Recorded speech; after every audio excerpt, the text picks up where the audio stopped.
This is MichMash, a weekly conversation where we try to unjumble an important and sometimes under-the-radar statewide story that affects you. I'm Zach Gorchow. And I'm Alethia Kasben. Zach, there was some big economic news in Michigan this week. Governor Gretchen Whitmer and her administration had been heavily recruiting a company to build a giant chips plant near Flint.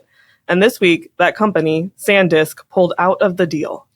Remember the big semiconductor computer chips crisis about 4 years ago? Automakers had otherwise finished vehicles collecting dust in open lots because of the shortage, and all that was needed to get those vehicles to dealers for sale was a computer chip. Out of that came the federal Creating Helpful Incentives to Produce Semiconductors and Science Act, or CHIPS Act. Hey, who doesn't love a good acronym? There cannot be a government initiative without an acronym. From that act, $39 billion was set aside for the federal government to disperse to help build new and expand existing semiconductor facilities. Governor Whitmer asked the Biden administration to award some of these funds to the project in Mundy Township, which is situated between Flint, Swartz Creek, and Grand Blanc. The talk was that the SanDisk plant would mean 10,000 jobs and billions in investment. For unknown reasons, the Biden administration never acted on the governor's request, even as the state set aside $250 million of its own money for site preparation. President Trump then took office, and it was pretty clear right away this project was in trouble, right? Trump made it clear he hated the CHIPS Act. Whitmer, as part of her charm offensive with the president, kept making the case for it, urging the Trump administration to release the funds, but it never did. And Wednesday, the Whitmer administration announced that SanDisk was ending its interest in building at this site or anywhere in the United States. Whitmer said the company made the decision because of national economic turmoil, a statement immediately slammed by Republicans. As is often the case with anything that involves state government efforts on the economy, there's both an economic story and a political story here. Economically, it seems this is pretty clearly bad news for the state. Now, we should say the list of overinflated job estimates tied to projects with a state incentive is long. And it's certainly possible, maybe even likely, that if the plant had gone forward, it might not have produced as many jobs as promised. Still, a giant computer chips facility built and operated by an American company, which is what SanDisk is, it's headquartered in California, in the heart of the Michigan automotive manufacturing ecosystem would have been a plus. And the state was offering a ton of incentives for this, more than $1 billion in cash grants, tax breaks for the company once employees started work, getting a 1,300-acre property ready to go, and giving it to the company for free. It really shows the lengths states will go to land these types of projects, but also the risk as it won't always work. And it's a loss for Whitmer on two fronts. One, just like I mentioned, rolling out the red carpet only to end up announcing the company backed out. And two, Whitmer was open that she was speaking to the president about this project and he never went to bat for it. I mean, Alethia, this was probably the biggest item the governor was hoping to get out of the Trump administration.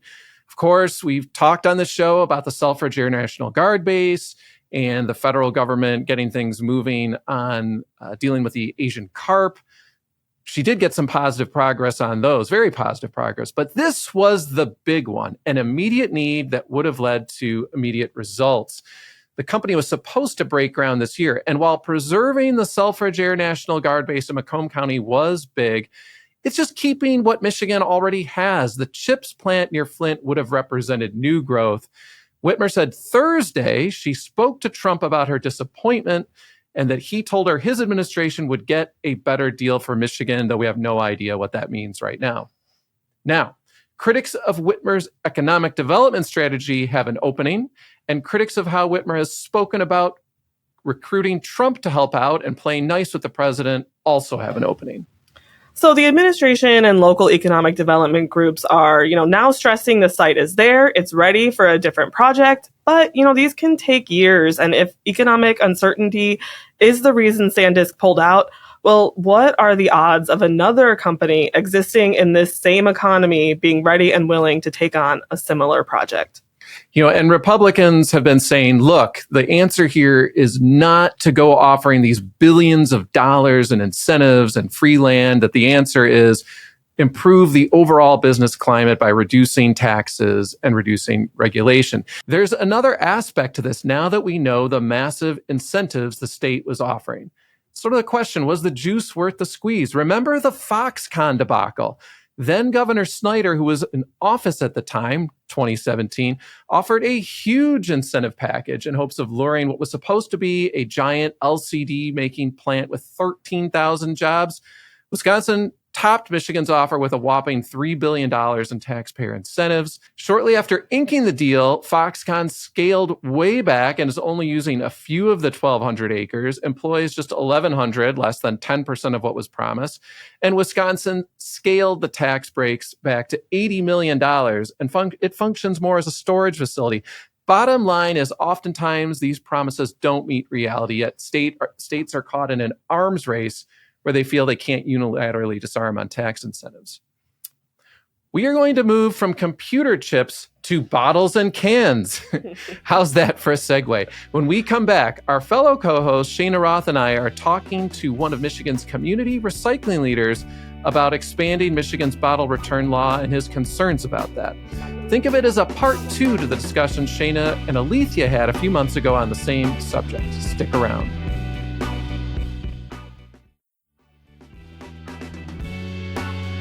Welcome back. I'm Zach Gorchow. Listeners, you may recall on our April 18th episode, we heard the case for expanding Michigan's 10-cent bottle deposit law to cover other types of products besides those with carbonated beverages. Today, we're going to hear from the other side of the debate. Joining us is Mike Csapo. He's the general manager of the Resource Recovery and Recycling Authority of Southwest Oakland County. They handle solid waste and recycling in communities like Southfield, Farmington Hills, Novi, South Lyon, and Milford, among others. Michael, welcome to MichMash. Thanks for having me. So, Michael, listeners might be wondering, wait a second.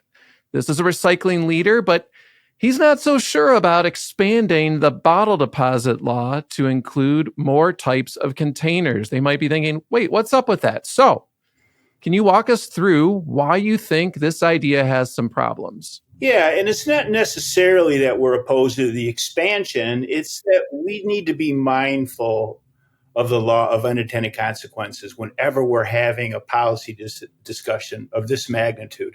And this law has been in place, as everybody knows, for many, many years. It's been very successful as an anti-litter measure for the types of items that it deals with. But of course, as we all know, we can go to our city streets, our wild places, our parks, and find all kinds of other types of litter that the bottle bill, expanded or otherwise, doesn't have an impact on. But that's kind of beside the point. My real point is, if our goals are to continue to expand Michigan's circular economy and capitalize on the economic, environmental, and supply chain benefits of recycling, then any change to one part of the system has to consider the impacts on the other parts of the system. Expansion without a holistic approach will have an adverse effect on municipal recycling and jeopardize current and future investments for the following reasons. If you look just simply at our one facility, and we're one of many facilities in the state, in 2024, aluminum cans constituted about 0.25% of our shipped material, but accounted for 4.5%, more than 4.5% of our revenue. PET, which is mostly water bottles, was less than 3% of our shipped material, but accounted for about 9.5% of our revenue.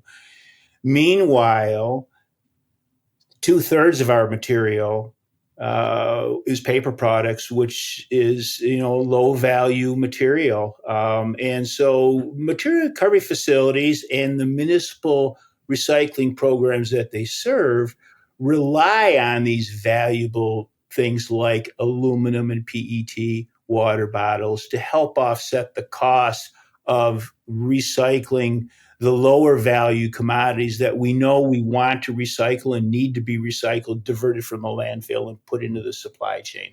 So that's a long-winded answer, but that's the context. We want to see a holistic approach. That's a data-driven approach that considers the needs of existing stakeholders. There are many people, admittedly myself included, who prefer to put our cans and bottles into our curbside recycling bin, even though we're giving up that 10-cent deposit. Maybe we just, like us, we don't really have a lot of cans and bottles. It's just, or maybe it's just not worth the effort.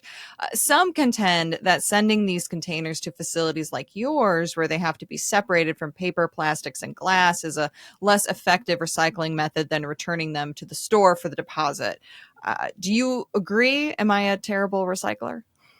No, I don't think it's less effective. I mean, certainly if you're talking just glass, glass is difficult to unscramble out of that omelet, if you will, that comes to a materials recovery facility. Whereas if it goes to a store, it's going to be source separated by color by those reverse vending machines. And it's going to be a higher quality glass than a MRF can ever produce. On the other hand, we have equipment, whether it's robotics and magnets and eddy currents and manual sorters for that matter, that are perfectly capable of pulling off plastic and metal from the line and separating that into a commodity stream that's every bit as valuable as what's being produced through the reverse vending machine deposit refund system.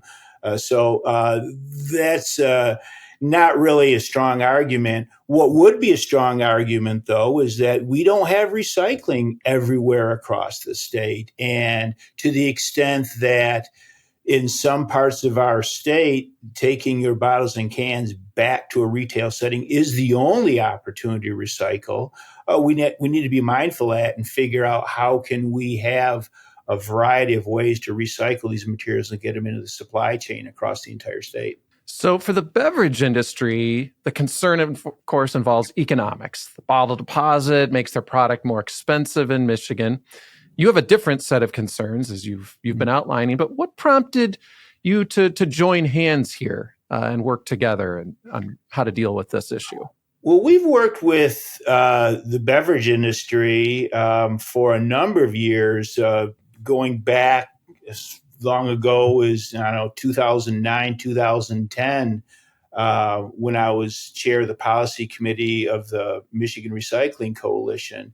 And at that time, the point was being made by the beverage industry and the Michigan Recycling Coalition and me as general manager of the authority, that what we really needed before we worry about, do we expand the bottle bill, get rid of the bottle bill, leave it as is, a more important public policy goal is to put recycling in place across the entire state. And recycling has proven economic and environmental benefits. It's a job creator. It's part of the critical supply chain. And we felt it was important to align ourselves with folks that were like-minded in wanting to have comprehensive recycling. We can always worry about components of the overall recycling system, whether it's curbside recycling, materials management is the phrase du jour, composting, food waste, recycling, drop-off, curbside, bottle deposits, extended producer responsibility. All these are pieces of that overall puzzle. And so when we're trying to have a comprehensive program that meets all those needs of all those stakeholders across the entire state, we just felt that it made sense to pitch a big tent and talk to everybody that's part of the stakeholder process. And we would no longer want to see investment in our facilities jeopardized by some change to the bottle deposit law. Likewise, we understand that other players in the process, like, for example, shoe pan recycling, they've got investments in the system as it is, and they stand to benefit or lose depending on what change is made to that system. And so I think it's just important that we're mindful of the impacts that are made whenever we talk about changing something of this magnitude.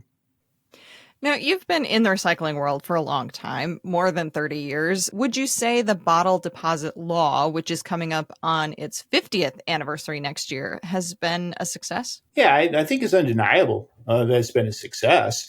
I mean, you look at the amount of material that it does capture, and it's significant. We've seen some decline in the redemption rates, but a lot of folks are probably like yourself and putting those in their recycling carts and bins when they live in an area that has access to robust recycling. And certainly we can walk down any roadside and see that there's litter, but it's not going to be Coke cans and Budweiser cans, because if someone didn't take them back to the store themselves, somebody came by and picked them up. Do you think Michigan would be better off if we scrapped the bottle deposit system entirely and just put everything into community recycling? Is Michigan up for that right now? Well, that's the $64,000 question that needs to be studied with data and more data-driven policy analysis. Certainly, Michigan isn't up for it as we speak. We've got many parts of the state that aren't covered by recycling programs. They don't have curbside collection available for homeowners. They don't have drop-offs for those places for which curbside isn't appropriate or feasible. And so there are many parts of the state that just are not served by recycling. And to scrap it without figuring out how can we make sure that if it were to be scrapped, the bottle bill, how do those things just not all end up in our trash or along roadsides? So that's obviously what we want to avoid. So it would take a comprehensive approach. There's progress been made, as I'm sure you're aware, with Renew Michigan and Next Cycle Michigan and the improvements to Part 115 that passed a few years back. There is steady progress towards improving the recycling and materials management environment in the state of Michigan, but there's still an awful lot of work to do. And in terms of recycling in general, Governor Snyder put you on a statewide recycling task force a little over 10 years ago because Michigan's statewide recycling rate wasn't very good. So where are we at now? Oh, I don't have the latest figure off the top of my head, but I think we're, 25% or so. I mean, we're steady progress towards being equivalent to our peers in the Great Lakes and the rest of the country, but still a lot of work to do. But I don't know the number off the top of my head, but I do know it was quite low, back in 2014, 2015, when the Governor's Recycling Council was doing its hard work that is now manifested in policies and programs and law that's given us the opportunity to do the work necessary to get us to where we want to be. I mean, what do you think the next 10 years looks like for recycling? Obviously, Oakland County has some huge recycling authorities, but other parts of the state, like you mentioned, don't have it. What do you think needs to be done? Well, I think stay the course. The materials management planning process, that county-based process that's built into state law, is unfolding, and those plans are all due in 2027. So those will be informative as to what should happen in each county. And then I continue to see interesting progress in growing recycling and materials management through things like the Next Cycle Michigan program that Eagle is shepherding, providing opportunities for innovation and creativity. We're seeing startups getting into the space. There is certainly a lot of attention around food waste reduction, whether it's just reducing the amount of food that we throw away because we're not doing a good job of eating everything we buy, or rescuing it when it's appropriate, and then lastly, composting what's left over. I mean, there's still going to be some portion of organic material that we're just not going to reduce or rescue. I mean, banana peels and eggshells are always going to be thrown away, but they don't need to go into a hole in the ground somewhere. They should go into a composting pathway. And there's a lot of excitement and tension around that going on right now. And so 10 years from now, I think we're going to see recycling across more parts of the state, providing those jobs and those environmental benefits and being part of that critical supply chain that is Michigan's circular economy. And I think we will see a lot more organics capture across the state because there's a lot of benefits to composting these materials, whether it's soil health, climate change mitigation, agricultural productivity. There's the stormwater runoff resiliency, and there's so many things that composting can help with, checks a lot of boxes. Then, of course, simply making sure that we're not throwing away food that can readily go to someone who needs it is, I think, an important policy initiative. And I think we'll see a growth of that. There's a lot of good people doing a lot of hard work trying to make that a reality. Well, Michael, thank you so much for joining us on MichMash this week. Oh, it's my pleasure.